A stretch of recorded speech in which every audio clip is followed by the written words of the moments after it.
राणा सांगा कौन था? औरंगजेब कौन था? कौन था गद्दार? कौन था भारतीय? कौन था हितैषी?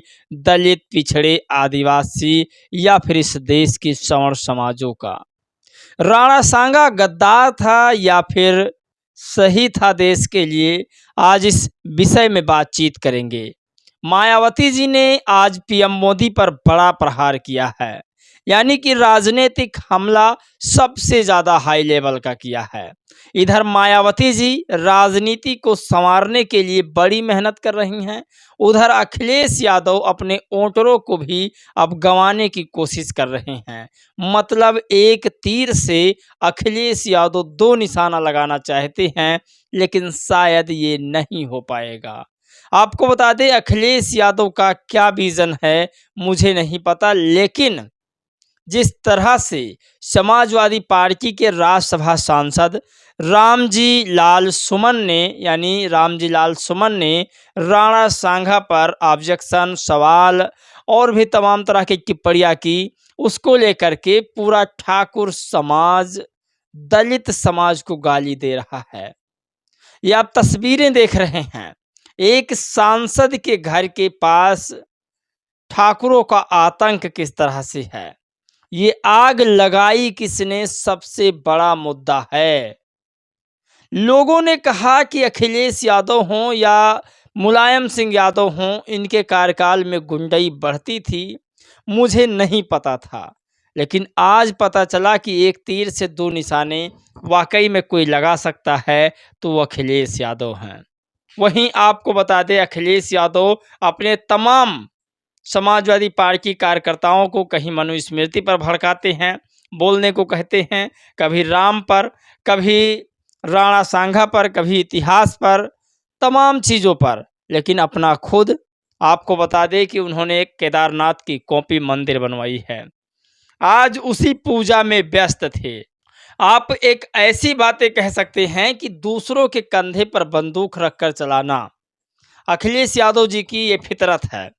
आज इसके बारे में बातचीत करेंगे। मायावती जी ने क्या हमला किया है केंद्र की सरकार पर, उस पर भी बातचीत करेंगे। सबसे बड़ी खबर है, बहन जी ने 2 पॉइंट रखा मुसलमानों और बहुजनों के लिए। क्या है पूरा मुद्दा, ये आपके लिए, हम सब के लिए जानना बहुत ज़रूरी है। बहुत सारे दोस्तों ने कहा कि आप ओवर स्मार्ट मत बनिए, तो आपको बता दें कि खबर बताना और खबर आपके द्वारा मुझे प्राप्त करना, यही मेरा काम है। इसमें ओवर स्मार्ट और बाकी नीचा स्मार्ट क्या मतलब है। खैर आपको बता दें अखिलेश यादव का दोहरा चरित्र आज ट्विटर पर यही चल रहा है। दलित समाज गाली खा रहा है ठाकुरों और सवर्णों के द्वारा, सिर्फ इसलिए कि राणा सांगा को लेकर के जिस तरह से अखिलेश यादव के एक सांसद ने आपत्तिजनक टिप्पणी जताई थी। उन्होंने कहा कि अगर औरंगजेब गलत है तो जिसने औरंगजेब को निमंत्रण दिया था वो भी गलत था। यानी कि जब देश में मुसलमानों का आक्रमण हुआ तो जिसने उन्हें बुलाया सबसे ज़्यादा गद्दार तो वही साबित हुआ ना। अब रामजी लाल सुमन जी का कहना है कि राणा सांगा ने उन्हें निमंत्रण दिया था। अब ठाकुरों का कहना है इस पर कि निमंत्रण उन्होंने लड़ाई के लिए दिया था, ना कि रिश्तेदारी जोड़ने के लिए। सदन में बहुत लंबी लड़ाई चली है कि अकबर की बीबियां कौन थी, ठाकुरों की लड़कियां थी, और अकबर के नवरत्नों में से सबसे ज़्यादा हिंदू नवरत्न थे। तो ये तमाम बातें संसद भवन से लेकर सड़कों पर चलती रहती है, और आजकल की लड़ाई सिर्फ और सिर्फ धार्मिक या फिर जातीय को लेकर के लगातार चल रही है। काम के मुद्दों पर कोई बातचीत नहीं करता। हर एक विधानसभा में, हर एक ब्लॉक में, हर एक संसदीय क्षेत्र में लगातार काम बहुत ज़्यादा पड़ा हुआ है, लेकिन उस पर कोई बातचीत नहीं करता है। पैसे बच रहे हैं, मुद्दे उठ रहे हैं, लड़ाइयाँ हो रही है, दंगे हो रहे हैं, इसी में नेताओं की तो रोजी रोटी चल रही है। आपको बता दें कि अखिलेश यादव जी ने साफ साफ आज इस बात को साबित कर दिया कि उनके नेताओं को, यानी दलित समाज के नेताओं को कुछ हो जाएगा तो वो चुप रह जाएंगे। लेकिन वहीं अगर कोई यादव समाज का होता, उनके सांसद के घर पर अगर हमला होता, तब देखते क्या होता। आपको बता दें, ये जो रामजी लाल सुमन जी हैं, ये भी समाजवादी पार्टी से ही सांसद, राज्यसभा सांसद भी हैं, और इनके घर के सामने ठाकुरों का आतंक मचा हुआ है। लेकिन अखिलेश यादव एक ट्वीट करके नहीं लिखते हैं। मैंने देखा एक मामूली सा जो है मामला हुआ, जिसमें अखिलेश यादव ट्वीट करके लिखते हैं, लेकिन राज्यसभा सांसद के घर के सामने कुर्सी तोड़ी जा रही है, बंदूकें लहराई जा रही है, पुलिस वालों पर कुर्सी बरसाई जा रही है, लेकिन ना अखिलेश यादव नहीं बोलेंगे। ये तो पूजा अर्चना करने में व्यस्त हैं, जैसा कि आप तस्वीरों में देख रहे हैं। अब आप देखिए कि ये तस्वीर में पूजा अर्चना कर रहे हैं, और बोर्ड जब चुनाव आता है तब लगवाते हैं, अंबेडकर हैं तो हम हैं, ये बोर्ड अखिलेश यादव के रहते हैं। वही जब चुनाव खत्म हो जाता है, तब इनके खुद के सांसद के ऊपर चाहे कोई हमला क्यों ना कर दे, ये एक शब्द नहीं बोलते हैं। इनका सीधा मुद्दा एक हो जाता है कि दलित बनाम श्रवण और मुस्लिम के दिल में अपनी पहचान बनाना, मतलब मुसलमानों के पक्ष में बोलना, 25% वोट इनको मिल जाए।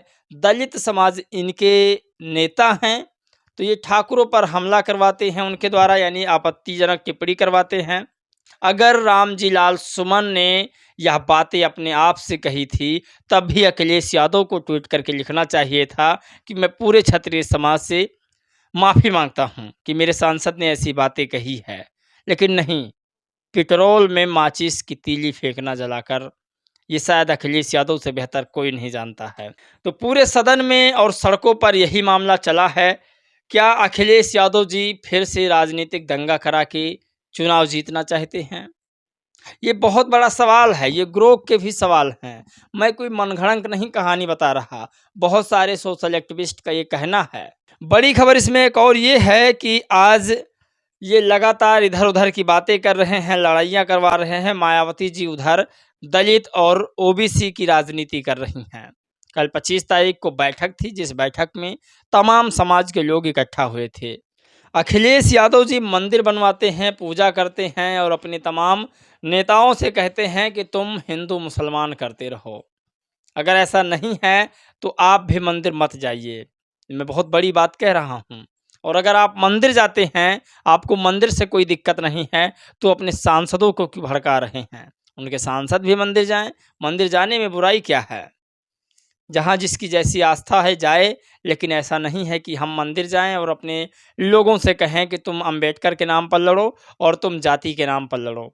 मायावती जी ने आज क्या लिखा वो आपको बताते हैं। ये लिखती हैं, भाजपा द्वारा Eid, Baisakhi, good Friday, Easter पर 32 लाख गरीब अल्पसंख्यक परिवारों तक सौगात ये मोदी के रूप में पीएम का प्रेम संदेश व भेंट पहुंचाने की घोषणा, यह केवल इसका राजनीतिक स्वार्थ है, जबकि मुस्लिम व बहुजन समाज के जान माल मजहब की सुरक्षा को लेकर दुखी व चिंतित, तो इसका क्या लाभ? सोचिए। ये लिखती हैं कि जब प्रधानमंत्री मोदी जी पीएम का प्रेम संदेश भिजवा रहे हैं और वहीं दलित बहुजन के ऊपर, मुसलमानों के ऊपर हमले हो रहे हैं, तो इस संदेश का क्या मतलब? दूसरा लिखती हैं, जबकि बेहतर होता अगर भाजपा की केंद्र व राज्य सरकारें मुस्लिम व अन्य धार्मिक अल्पसंख्यक समाज के कुछ गरीब परिवारों को यह सौगात ये मोदी देने के बजाय उनकी अपार गरीबी, बेरोजगारी व पिछड़ापन आदि को दूर करने के लिए